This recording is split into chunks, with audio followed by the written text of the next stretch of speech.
एक तरफ कश्मीर जल रहा है, कई निर्दोषों ने अपनी जानें गंवा दी हैं और दूसरी तरफ भारतीय जनता पार्टी अपनी राजनीति करने से बाज नहीं आ रही है। आपको बता दें कि जिस वक्त बीजेपी आलाकमान को ये रणनीति बनानी चाहिए कि किस तरीके से आतंकवाद को करारा जवाब दिया जाए, उस वक्त Bharatiya Janata party supreme court को धमकाने में लगी है और वक्फ कानून पर सुनवाई न करने की नसीहत दे रही है।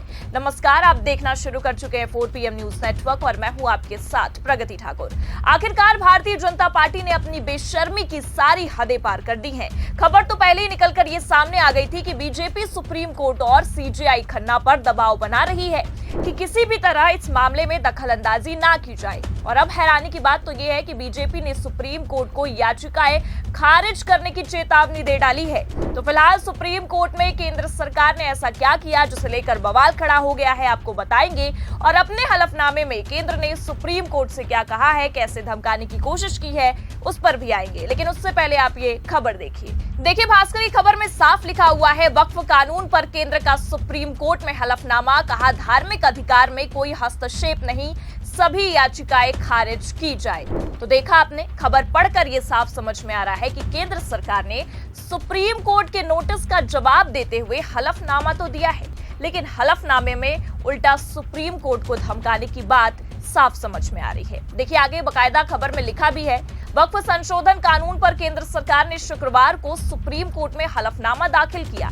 केंद्र ने कहा, वक्फ मुसलमानों की कोई धार्मिक संस्था नहीं बल्कि वैधानिक निकाय है। केंद्र ने वक्फ संशोधन की वैधता के खिलाफ दायर सभी याचिकाएं खारिज करने की मांग की है। केंद्र ने कहा है, अदालतें वैधानिक प्रावधान पर रोक नहीं लगा सकती हैं, संवैधानिक वैधता की समीक्षा कर सकती हैं और निर्णय दे सकती हैं। संसद में बनाए गए कानूनों पर संवैधानिकता की धारणा लागू होती है। विधायिका द्वारा लागू की गई विधायी व्यवस्था को बदलना स्वीकार नहीं है। तो जैसा कि आप जानते हैं कि सुप्रीम कोर्ट ने 17 अप्रैल को 7 दिन के अंदर केंद्र से वक्फ संशोधन कानून के खिलाफ दायर याचिकाओं पर जवाब दाखिल करने को कहा था। बस उसी का जवाब केंद्र सरकार ने दिया है, लेकिन खबर देखकर ये जवाब कम और धमकी ज्यादा नजर आ रही है। ये साफ दिखाई दे रहा है कि केंद्र सरकार अब अपने सत्ता की पावर का इस्तेमाल करने में लग गई है और अब हद तो ये हो गई है कि सुप्रीम कोर्ट तक को धमकाने की कोशिश की जा रही है। क्योंकि खबर देखकर ये साफ समझ में आ रहा है कि केंद्र सरकार का ये कहना है कि जितनी भी याचिकाएं दायर की गई हैं उसे सिरे से खारिज कर दिया जाए। और इतना ही नहीं बल्कि केंद्र सरकार तो सुप्रीम कोर्ट को ये नसीहत दे रही है कि सुप्रीम कोर्ट इस मामले में हस्तक्षेप ही ना करे। मतलब ये तो हद ही हो गई है। खबर तो वैसे भी पहले ये निकलकर सामने आई थी कि सुप्रीम कोर्ट को केंद्र की ओर से धमकियां दी जा रही हैं। पहले खुद मोदी के मंत्री ने सुप्रीम कोर्ट को वक्फ मामले पर सुनवाई करने से पहले ये कह दिया कि दखलंदाजी ना करे। उसके बाद आप देख सकते हैं कि जैसे ही सुनवाई हुई वैसे ही मामला इतना गरमाया कि सुप्रीम कोर्ट को परमाणु मिसाइल तक दागने वाला और गृह युद्ध कराने वाला तक बता दिया गया। और केवल सुप्रीम कोर्ट नहीं बल्कि CJI खन्ना तक को भाजपाइयों ने बख्शा नहीं और गालियां देने पर उतर आए। सोशल मीडिया पर तमाम तरह की बयानबाजियां, मीम्स तक बनाए गए और सामने भी निकल कर आए। और अब आप सोचिए, ये मामला थमा नहीं था कि उतने में अब ये खबर निकलकर सामने आई है कि बीजेपी आलाकमान अब खुले में आकर सुप्रीम कोर्ट को धमका रहे हैं। हलफनामे तक में धमकियां दी जा रही हैं। और इतना ही नहीं, धमकियों में ये कहा जा रहा है कि आप इस मामले में हस्तक्षेप ना करें वरना अच्छा नहीं होगा और जितनी याचिकाएं दायर हैं इस मामले के खिलाफ उसे सिरे से खारिज कर देगी। मतलब आप ही सोचिए, पहले तो बीजेपी ने मुस्लिम समुदाय को बिना विश्वास में लिए विपक्ष के लगातार विरोध के बाद भी बीजेपी ने इस बिल को संसद के दोनों सदनों से पारित करवाकर रातों रात लागू करवा दिया और कानून बनवा दिया। और अब आप देख सकते हैं कि जब इस पर दर्जनों से ज्यादा याचिकाएं दायर की गई हैं सुप्रीम कोर्ट में, इस मामले में सुनवाई और सख्त रुख अपनाने का फैसला सुनाया जा रहा है, बीजेपी के पास कोई ठोस जवाब तक नहीं है। तब ऐसे में खुद बीजेपी सुप्रीम कोर्ट तक को धमकाने पर उतर आई है।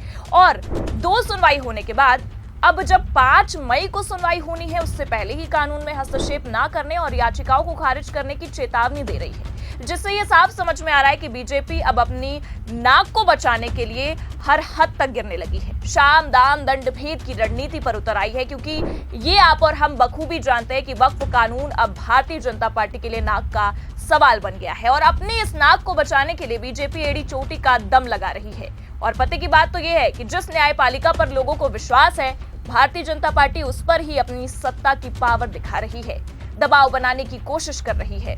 क्योंकि आपको बता दें कि सुप्रीम कोर्ट ने सीधे तौर पर बीजेपी की दुखती नस पर ही हाथ रख दिया और जो 3 संशोधन बीजेपी ने करवाए थे वक्फ कानून में, बस उसी को सुप्रीम कोर्ट ने रोक लगा दी और साफ कह दिया कि जब तक इस मामले में केंद्र का सटीक जवाब नहीं आता है, संतोषजनक जवाब नहीं आता है, तब तक इस कानून पर रोक लगेगी और ये कानून लागू नहीं होगा। और कहीं ना कहीं जैसे ही सुप्रीम कोर्ट ने यह आदेश दिया वैसा होता नजर भी आ रहा है, लेकिन बस यही बात भारतीय जनता पार्टी और उनके आला कमान को हजम नहीं हुई और बस उसी का नतीजा ये है कि बीजेपी ने अपनी पूरी रणनीति को अपनाते हुए, सारी हदें पार करते हुए किसी भी हालत में सुप्रीम कोर्ट और सीजेआई खन्ना पर दबाव बनाना शुरू कर दिया है और इस मामले से दूर रहने की चेतावनी दे डाली है। और इतना ही नहीं, बल्कि आपको यह भी बता दें कि केंद्र की ओर से कुछ दलीलें भी पेश की गई हैं सुप्रीम कोर्ट में, जिसमें यह कहा गया है कि अफवाहें फैलाई जा रही हैं कि इस संशोधन से धार्मिक स्वतंत्रता के मौलिक अधिकारों को छीन लिया जाएगा। सुप्रीम कोर्ट इस पर विचार करे। और इतना नहीं, बल्कि आपको यह भी बता दें कि केंद्र ने तो सुप्रीम कोर्ट को नसीहत देते हुए यह भी कह डाला कि संसद ही सब कुछ है, उसके द्वारा पारित कानून पर कोई रोक नहीं लगा सकता है, चाहे वो सुप्रीम कोर्ट ही क्यों ना हो। देखिए आगे खबर में लिखा भी है, संसद द्वारा पारित कानून को संवैधानिक रूप से वैध माना जाता है, विशेष रूप से संयुक्त संसदीय समिति जेपीसी की सिफारिशों और संसद में व्यापक बहस के बाद बने हुए कानून को। संसद ने अपने अधिकार क्षेत्र में काम करते हुए यह सुनिश्चित किया कि वक्फ जैसे धार्मिक बंदोबस्त का प्रबंधन किया जाए और उसमें जताया गया भरोसा कायम रहे। मतलब बार बार आप देख सकते हैं कि केंद्र सरकार ये जताने की कोशिश कर रही है कि सुप्रीम कोर्ट किसी भी हालत में संसद द्वारा पारित कानूनों को रद्द नहीं कर सकता है, ना ही इस पर रोक लगा सकता है। और इतना ही नहीं, बल्कि सुप्रीम कोर्ट को ही ये सिखाने की कोशिश की जा रही है कि संसद द्वारा पारित कानून को संवैधानिक रूप से वैध माना जाता है और विशेष रूप से संयुक्त संसदीय समिति जेपीसी की सिफारिशों और संसद में व्यापक बहस के बाद बने हुए जो कानून है उसे किसी भी हालत में सुप्रीम कोर्ट रद्द नहीं कर सकता है।